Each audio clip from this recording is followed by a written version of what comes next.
everyone. This is Tim Online Big Blue, bringing you the best in New York Giants sports talk and entertainment. It's after the game. It's the 22-20 loss to the Pats. 0-3 in preseason. Doesn't matter. It's preseason. I said it a million times. The clock's hit zero as soon as the regular season starts. So everything you did at preseason does not matter. As you can see, these are the Giants coming in from halftime. This was recorded at the game last night. I was able to stream some of the game yesterday for everyone. Hope everyone enjoyed it.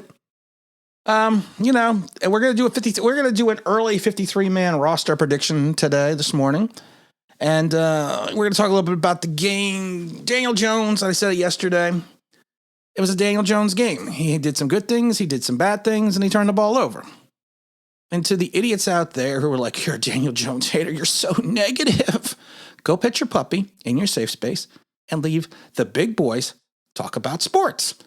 Because all I said about Daniel Jones is the same thing I just said now.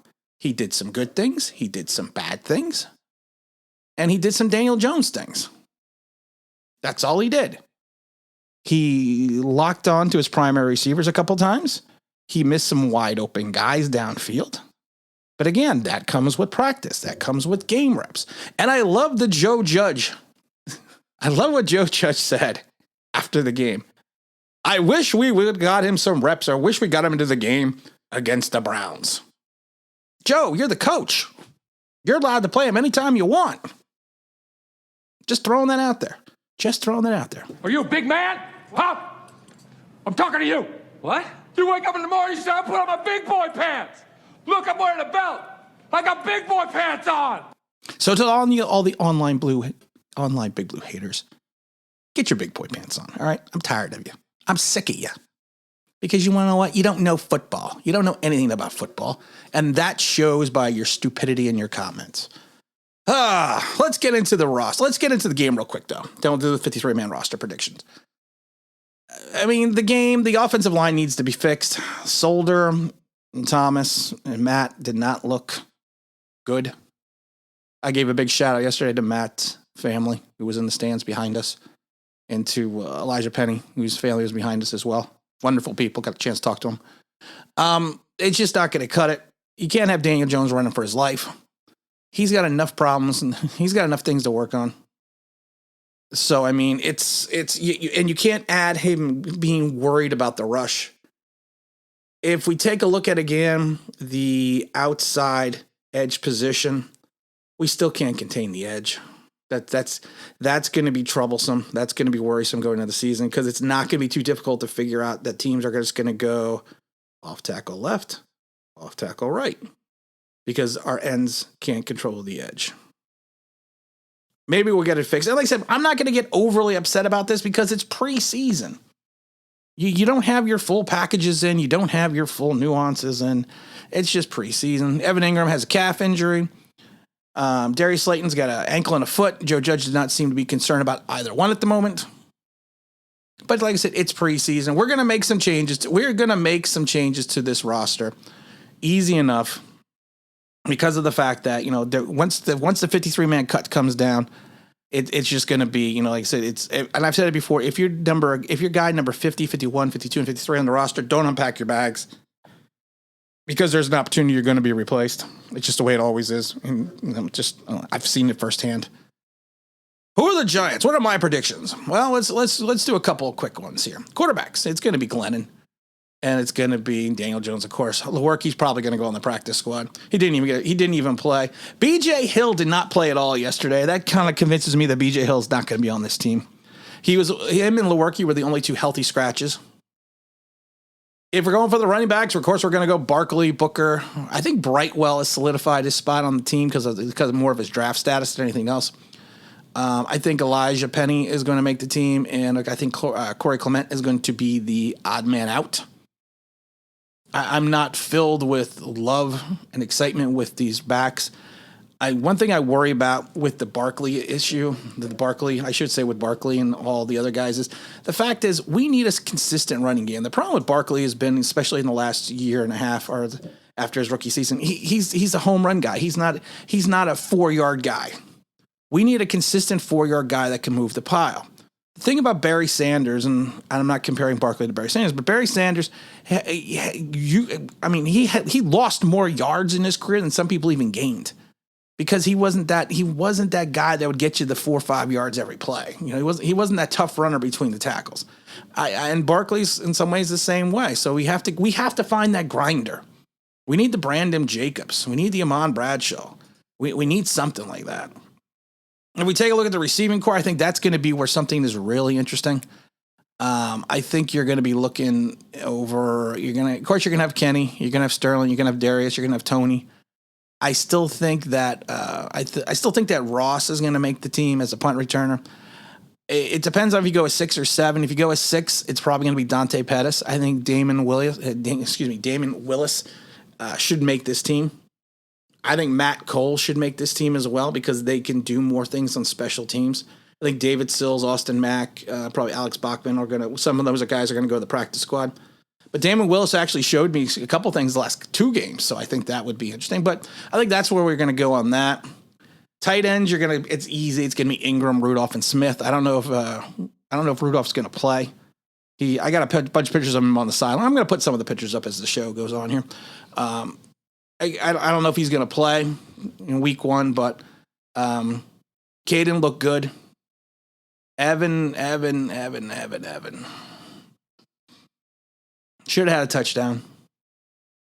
He's interesting, but we're not gonna get into what we think of these guys right now. We're just gonna say who's gonna make the team. Offensive line, I think, is gonna be. Let's see. You're gonna keep Gates, Lemieux, Thomas, Hernandez, Matt, Solder, and Jonathan Harrison. Then I think it's gonna come down to Higgy, Burton, Larson, Wiggins, and Slade. I have a feeling Kenny Wiggins should not make this team, but I have a feeling he's going to.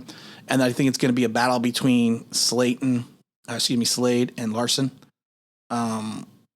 If you're banking on some of these guys, man, I don't know. The offensive line is starting to scare me a little bit, but we'll get into that later. And let's see here. If we go on the defensive line is going to be, of course, Leonard Williams, Dexter Lawrence, Austin Johnson.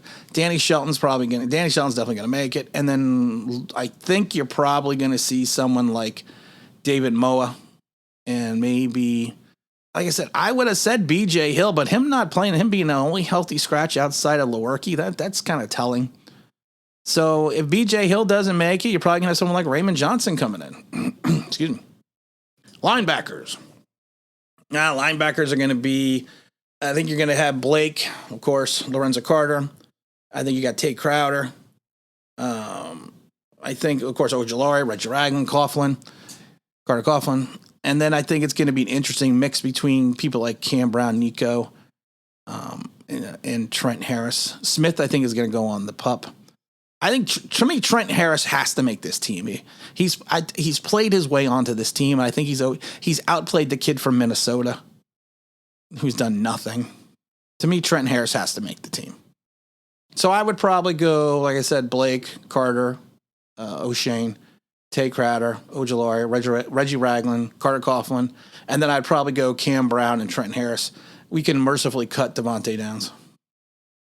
The cornerbacks. Of course, you're going to have and a big shout out to James Bradbury. I said it yesterday. He was one of the only Giants to actually wave and stop and say hello to my son, which was kind of nice. James Bradbury, Dory Jackson. You got Holmes. You got Williams. What's his name? Crossan's going to make it. Josh Jackson's going to make it, even though he's never played. And you got to have Aaron Robinson on that team. I think looking out, and he's probably going to get cut. You're looking at Sam Beal and Madre Harper. Madre Harper, to me, is not a good cover corner whatsoever.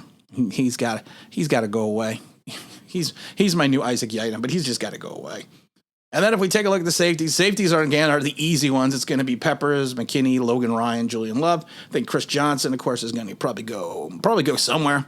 I don't know where, but he's going to go somewhere. And then you're going to have Graham Gano, and Dixon as your punters. Sorry, I'm drinking some smooth taste of Black Rifle coffee. And I think that's about it, man. I mean, if you look at it that way, I think that's where we're going to be. And like I said, a lot of these guys, I would not unpack my bags because I've seen it firsthand at Tampa and I've seen it firsthand in Miami. You think you made the team, then you get that call into the coach's office and you're no longer on the team. So, if we look, like I said, if we take a look at it, did this game help some players? I think, I think, I mean, like I said, I think if you look at Andrew Thomas, no, it didn't help him. He needs to play better. I think Daniel Jones showed that he's going to be what he is. Alex Bachman, I think he dropped a wide open pass and he also had the touchdown, but I think he hurt himself. Caden Smith, everyone loves Caden Smith. I just don't see it. He's like a third tight end at best. And some people think he could be a starter. I don't see that as well. Corey Clement, like I said, he's done nothing wrong not to make this team, but I think they're going to go with Brightwell. And like I said, it's just the game yesterday. The preseason is what it is. I do think it was a telling comment from Joe Judge that we should have found a way to get Daniel Jones into the Cleveland game. You're the I've said before, you're the coach, Joe. You can put anybody in you want. That's the great thing about being the coach. You could just say, "Hey, you go in and play." So, I'm no more pessimistic or optimistic about this season as it stands right now because I don't know what the final roster is going to look like. Because, like I said, once those cuts happen, maybe we'll get some offensive linemen. Maybe we'll try to pick up a young edge. Team could look totally different in the last 5 spots by the end of 4 p.m. tomorrow. I wish, I probably will be at the opener. Of course I will. I'm not going to stream though, guys. I can't keep streaming the game. I keep getting in trouble with copyright infringements and stuff like that. So I can't keep doing that. I hope you guys enjoyed it. Sorry I couldn't isolate and rotate the camera yesterday. I don't know what was going on with my phone. The iPhone 10. You gotta love the iPhone 10. But like I said, we'll try to maybe take some pictures, have some fun. Just want to, like I said, it was an enjoyable time yesterday.